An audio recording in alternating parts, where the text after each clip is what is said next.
We're here live in the tour bus of Jess Glynne on her birthday.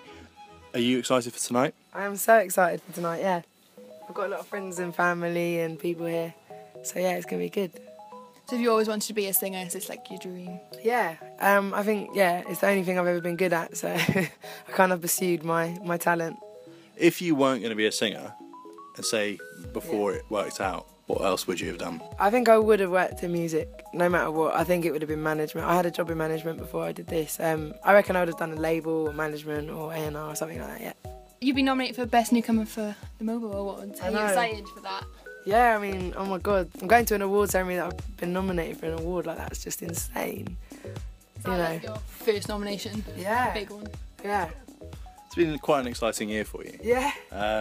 You've worked with a lot of artists. Yeah. And we think there's rumours of you working with Little Mix.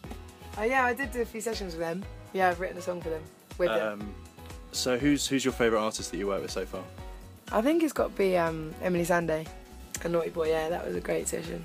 And an artist from the past or who is around at the moment, who would you want to work with? I wish I could have worked with Amy Winehouse. But somebody who's here now, I mean, the list is endless. Jasmine Sullivan? I think you and Amy Winehouse actually be quite a good one. Oh, I could imagine that one. Yeah. You can always do it with the magic of computers there. Let's give it a go. So your first sort of single, Right Here, peaked at number 3 in the charts. Did you expect it to be such a high number? Right Here to go in the top 10 was like a shock for me. Considering I've never released anything ever, you know, to releasing your first ever solo song to go straight in the top 10 is pretty mad. Yeah, it was pretty overwhelming.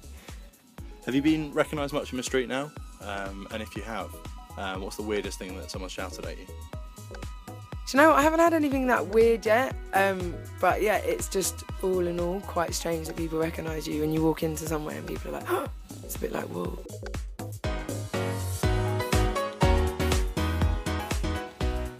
Have you found going shopping that you sort of get recognised? Are you feeling more uncomfortable sort of shopping, or are you still okay with it? I haven't been shopping a lot, an awful lot, but I don't get it as much because my face hasn't been necessarily, it's been more my voice of the year, but the more I'm doing my own and more stuff that's coming out, yeah, the more people are picking up on, that's Jess, you know.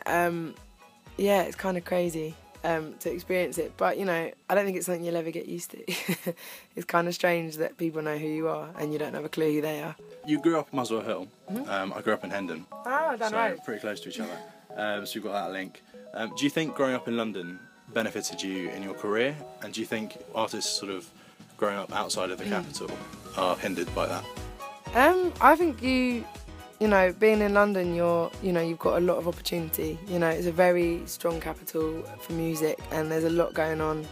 You know, and I guess it's the centre point for all the labels and managements and stuff, and where you know most of the big kind of venues are, other than I guess Liverpool and that. But you know, I think yeah, it does help. But at the same time, you know, you make your own opportunities. You know, I think you'll find that a lot of artists aren't from London and they've worked hard and they're from Bristol, they're from, you know, South, like, well, it doesn't really matter. I don't think it actually means that, you know, you're going to make it because you're from London.